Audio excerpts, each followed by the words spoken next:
మానుకోవాల్సినటువంటి బాధ్యత ఇవాళ కాంగ్రెస్ పార్టీ మీద ఉంది. రాహుల్ గాంధీ గారు బుల్డోజ్ రాజ్యానికి మేము వ్యతిరేకమని, బుల్డోజ్ రాజ్యం పోవాలని గంభీరమైన ఉపన్యాసాలు రాహుల్ గాంధీ గారు ఇస్తూ ఉన్నారు. మరి ఇక్కడ ఈ తెలంగాణలో హైదరాబాద్లో బుల్డోజర్ రాజ్యమే నడుస్తూ ఉంది. రాహుల్ గాంధీ గారికి మేము విజ్ఞప్తి చేస్తూ ఉన్నాం, వెంటనే బుల్డోజ్ రాజ్యాన్ని ఆపండి, బలవంతపు కూల్చివేతలు ఆపండి. ఇవాళ రాష్ట్రంలో అనేక సమస్యలు ఉన్నాయి. రాష్ట్రంలో పేదలందరూ కూడా ఇవాళ ఎన్నో ఇబ్బందులతో ఉన్నారు. రైతులకు ఇప్పటిదాకా రైతు బంధు డబ్బులు పడలేదని లక్షలాది మంది రైతులు ఎదురు చూస్తూ ఉన్నారు. ముఖ్యమంత్రి ఏమంటుండు, డబ్బులు లేవు రైతు బంధు వేయడానికి అంటున్నాడు. రుణమాఫీ చేయడానికి డబ్బులు లేవంటున్నాడు ముఖ్యమంత్రి గారు. 100 రోజుల్లో 4000 పెన్షన్ ఇస్తా అన్నాడు. 4000 పెన్షన్కు డబ్బులు లేవంటున్నాడు ముఖ్యమంత్రి గారు. మహిళలకు 2500 ఇస్తా 100 రోజుల్లో అని ప్రభుత్వంలోకి వచ్చావు. ఎప్పుడు ఇస్తావు 2500 అంటే డబ్బులు లేవని ముఖ్యమంత్రి గారు మాట్లాడుతున్నారు. ఎస్సీ, ఎస్టీ, బీసీ, మైనారిటీ హాస్టళ్లలో పిల్లలకు అన్నం పెట్టడానికి 7 నెలల నుంచి మెస్ ఛార్జీలు లేవు. 7 నెలల నుంచి పేద పిల్లలకు, లక్షల మంది పేద విద్యార్థులకు అన్నం పెట్టడానికి డబ్బులు లేవంటావు. కానీ మూసీ సుందరీకరణకు 1,50,000 కోట్లు పెడతా అంటవా? నీ ప్రాధాన్యత ఏంది? పేద పిల్లలకు బుక్కెడు కడుపు నిండా అన్నం పెట్టి చదువు చెప్పడం నీ ప్రాధాన్యతనా? 1,00,000 కోట్లు ఖర్చు పెట్టి మూసీ సుందరీకరణ చేయడం నీ ప్రాధాన్యతన్నా? ఇలా కొన్ని మీడియాల్లో, పత్రికల్లో చూస్తున్నాం, ఆడపిల్లలు టాయిలెట్కి వెళ్ళడానికి 100 మంది ఆడపిల్లలు, 200 మంది ఆడపిల్లలకు ఒకే టాయిలెట్ ఉందని చెప్పి పిల్లలు ఇబ్బంది పడతా ఉన్నారు. ఆ పేద పిల్లలకు ప్రభుత్వ స్కూళ్ళల్లో టాయిలెట్లు కట్టడం నీ ప్రాధాన్యతన్నా? 1,00,000 కోట్లు పెట్టి మూసి సుందరీకరణ చేయడం నీ ప్రాధాన్యతన్నా? ఏది నీ ప్రాధాన్యత? నిన్న నేను సబితక్క గారు గాంధీ హాస్పిటల్ పోతే మందులు లేవు. మేము తెలుసుకుంటే ఏంటంటే సెంట్రల్ డ్రగ్ స్టోర్లో బిల్లులు చెల్లించక కంపెనీలు మందుల సప్లైని ప్రభుత్వానికి నిలిపివేశారు. రాష్ట్రమంతా కూడా ఈరోజు మలేరియా, డెంగ్యూ, వైరల్ ఫీవర్స్తో ప్రజలు బాధపడుతుంటే సర్కార్ దవాఖానాలలో గోళీలు లేవు. కేసీఆర్ కిట్ బంద్ చేసిండ్రు, న్యూట్రిషన్ కిట్ బంద్ చేసిండ్రు. ఏంది అంటే గవర్నమెంట్ డబ్బులు ఇస్తలేదు, కంపెనీలు మందులు సరఫరా చేయడం లేదు అంటున్నారు. పేద ప్రజలకు మందులకు గోళీలు లేవని చెప్తావు, కానీ 1,00,000 కోట్లు పెట్టి మూసి సుందరీకరణ చేస్తా అంటావు. అసలు నీ ప్రభుత్వం ఏం నడుపుతున్నావు? ఓ తుగ్లక్ ప్రభుత్వం లాగా అయిపోయింది, పిచ్చేవుడి చేతిలో రాయిలాగా అయిపోయింది. నీ ప్రాధాన్యత ఏంది? పేద ప్రజలకు మందులు ఇవ్వడం నీ ప్రాధాన్యతన్నా? పేద పిల్లలకు కడుపు నిండా అన్నం పెట్టడం నీ ప్రాధాన్యతన్నా? రైతులకు ఇచ్చిన మాట ప్రకారంగా 7,500 రైతు భరోసా ఇవ్వడం నీ ప్రాధాన్యతన్నా?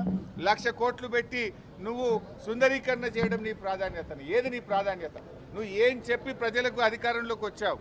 ప్రజలకు ఇచ్చిన మాట ముందు నిలబెట్టుకో. సోనియా గాంధీ గారు తానే స్వయంగా హైదరాబాద్కి వచ్చి ప్రజలకు నేను మీ తల్లిగా హామీ ఇస్తున్నాను ఇదే తుక్కుగూడలో మరి హామీ ఇచ్చారు. నేను అడుగుతా ఉన్న సోనియా గాంధీ గారిని, మీరు ప్రజలకు ఇచ్చిన హామీలు ముందు అమలు చేస్తారా? హామీలు పక్కన పెట్టి ప్రజలను గాలి కొదిలేసి పాలన పక్కన పెట్టి 1,00,000 కోట్లు పెట్టి మూసి సుందరీకరణ చేస్తారా? నిన్న ఆయన మాట్లాడుతున్నాడు, దానం కిషోర్ గారు, మేము ఎవరిని బలవంతంగా తొలగించమని. మరి ఎందుకు డబుల్ బెడ్రూమ్ ఇల్లు ఇచ్చి బలవంతంగా మీరు వెళ్తారా వెళ్ళరా మెడ మీద కత్తి పెడుతున్నారు? ఎందుకు నంబరింగ్ చేస్తూ ఉన్నారు? డ్రోన్లు పెట్టి ఎందుకు మీరు పైనుంచి FTL డిసైడ్ చేస్తున్నారు? ఆ FTL కానీ బఫర్ కూడా ఒక్కొక్క చోట ఒక్కొక్క రకంగా పెడుతున్నారు. అంటే పేదల ఇల్లు కూలుస్తారట, పెద్ద పెద్ద బడా కంపెనీలకు ఆ భూములు కేటాయించి అక్కడ సుందరీకరణ పేరు మీద రియల్ ఎస్టేట్ వ్యాపారం చేస్తారట. ఈ ముఖ్యమంత్రి గారు రియల్ ఎస్టేట్ మీద ఎక్కువ దృష్టి పెట్టిండు. ఫార్మా సిటీకి కేసీఆర్ గారు 15,000 ఎకరాల భూమి సేకరిస్తే ఫార్మా సిటీని పక్కన పెట్టి అక్కడ రియల్ ఎస్టేట్ 4th సిటీ అని రియల్ ఎస్టేట్ బ్రోకర్గా అవతారం ఎత్తిండు ముఖ్యమంత్రి గారు. ఆడ ఫార్మా సిటీని 4th సిటీ అంటాడు. ఈ మూసీ సుందరీకరణ పేరు మీద ఇక్కడ బడా బడా కంపెనీలు తెచ్చి ఇక్కడ కూడా రియల్ ఎస్టేట్ వ్యాపారం చేస్తున్నాడు. అసలు ఆ DPRకే 1,500 కోట్లట. ప్రపంచంలో ఎక్కడన్నా విన్నామా?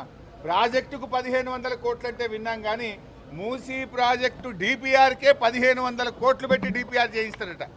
అంటే నువ్వు 1,500 కోట్లు పెట్టి DPR చేయిస్తా అంటున్నావు, కనీసం 150 కోట్లు పెట్టి పేద పిల్లలకు మందులు ఇవ్వడం చేత కాదా?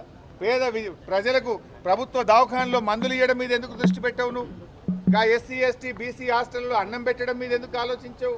ఇవాళ 9th, 10th ప్రభుత్వ స్కూళ్ళల్లో 9వ తరగతి 10వ తరగతి చదివే పిల్లలకు 7 నెలల నుంచి మధ్యాహ్న భోజనం యొక్క బిల్లులు రాక అన్నం పెట్టుడు కూడా ఇబ్బంది అవుతా ఉంది.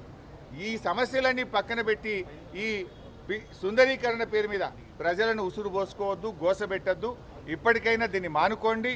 ప్రజలు స్వచ్ఛందంగా ఎవరైనా ముందుకు వస్తే తీసుకోవాలి తప్ప బలవంతంగా పోయి మార్కింగులు చేసుడు ప్రజల్ని ఇబ్బంది పెట్టే కార్యక్రమం చేయకండి. ఒకవేళ నువ్వు మూసీ సుందరీకరణ చేయాలనుకుంటే ఉన్న దాంట్లో చేయి.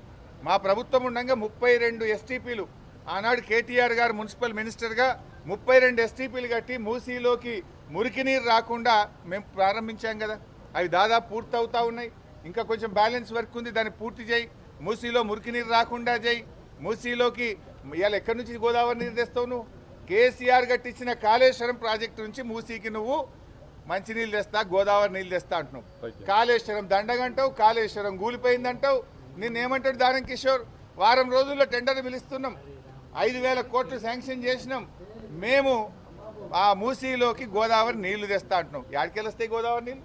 కేసీఆర్ కట్టించిన కాళేశ్వరం ప్రాజెక్టుకి వెళ్ళి గోదావరి నీళ్ళు తెస్తా అంటున్నావు నువ్వు. కాళేశ్వరం కూలిపోయిందని మాట్లాడేది రేవంత్ రెడ్డి, కాళేశ్వరం నుంచి మూసీకి గోదావరి నీళ్లు తెస్తా అని చెప్పేది కూడా రేవంత్ రెడ్డి. నీది నోరా మోరా? మాట్లాడుతూ అర్థం పర్థం ఉండాలి. కాళేశ్వరం కూలైపోయిందంటావు, కాళేశ్వరంకి వెళ్ళి నీళ్ళు తెచ్చి గోదావరి నీళ్ళు మూసీలో వారిస్తా అంటావు. కమిషనర్ రంగనాథ్ మాట్లాడుతూ దీని ఒక భూతత్వంలో దయ్యంలో చూపెడుతున్నారు. హైడ్రా ఒక ఉద్దేశాన్ని తప్పుదారి పట్టిస్తున్నారు. ఎవరు తప్పుదారి పట్టిస్తున్నారు? రంగనాథ్ గారు, మేము వాళ్ళ దగ్గర పోలే. ప్రజలే తెలంగాణ భవన్ను అడ్రస్ వెతుక్కొని ఆటోలు తీసుకొని తెలంగాణ భవన్కి వచ్చి మమ్మల్ని కాపాడండి, ఈ రేవంత్ రెడ్డి ఒక తుగ్లక్ లాగా వ్యవహరిస్తున్నాడు, ఈ పిచ్చి ప్రభుత్వం నుంచి మమ్మల్ని కాపాడండి అని ప్రధాన ప్రతిపక్షంగా ఈ రాష్ట్రాన్ని 10 ఏళ్లు పాలించిన కేసీఆర్ నాయకత్వం బాగుండే, కేసీఆర్ ఉండగా మమ్మల్ని మంచిగా చూసుకున్నాడు. ఈ రేవంత్ రెడ్డి వచ్చి మమ్మల్ని నిద్రపోనీయకుండా చేస్తున్నాడు. ఏ రాత్రి ఏమవుతుందో మాకు తెలియకుండా గుండె ఆగిపోతుందా, కళ్ళు తెరుస్తామా తెరవమా అన్నంత బాధ ఉన్నది అని వాళ్ళు వచ్చి ఇక్కడికి కన్నీళ్లతో చెప్పుకున్నారు. మమ్మల్ని కాపాడండి అని చెప్పారు. వాళ్ళకు భరోసా ఇవ్వడానికి, వాళ్ళకు ధైర్యం ఇవ్వడానికి, వాళ్ళలో ఆత్మవిశ్వాసం పెంచడానికే కేసీఆర్ గారి ఆదేశం మేరకు బీఆర్ఎస్ పార్టీ ఎమ్మెల్యేలం ఎమ్మెల్సీలం వారి దగ్గరికి వెళ్తున్నాం.